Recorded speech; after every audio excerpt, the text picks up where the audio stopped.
I guess the idea for me is if you can see it in someone else, it's within you already. Right? There are a million things that you could have appreciated and written down, but the fact that you chose these 5 is actually very specific to who you are and what you appreciate. So the premise of this for me is that these seeds are already in you. Okay?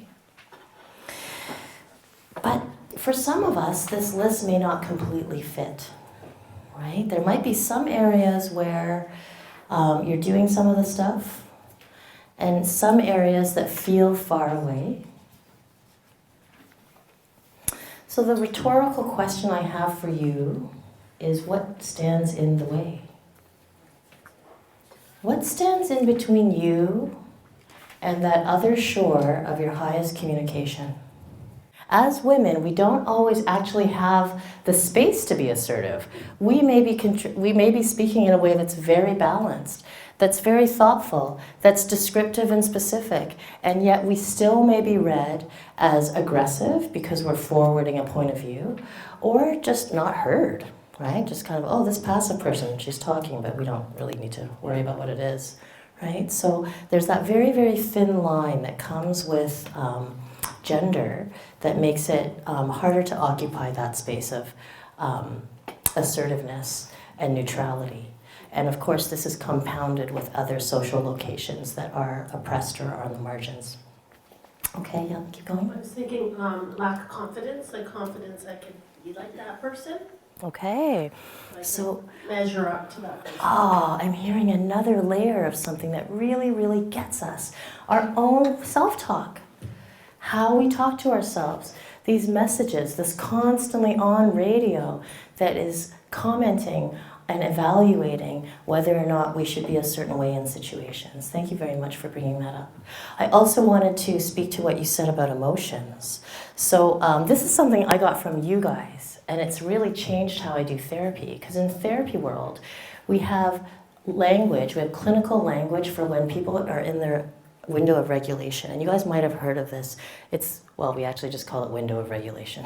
If you're in your window of tolerance, that's when you can respond in your optimal ways.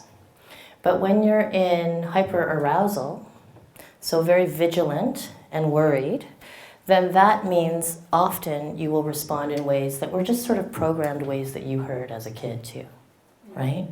And then sometimes we can be in this place called hypoarousal, which means we can be very, very sad, and that also can destabilize our communication. But what I learned from kindergarten teachers was the language of green, yellow, and red. And I realized this is the same thing. And as I've been talking to parents about it in my psychotherapy practice or other individuals, I find that this language actually is more resonant for people than the clinical language we have. So I want to say thank you to you guys for developing that. But I also want to invite you to look at that when we talk about what gets in the way of our own assertive communication, right? So regulated communication begins with a regulated being, right?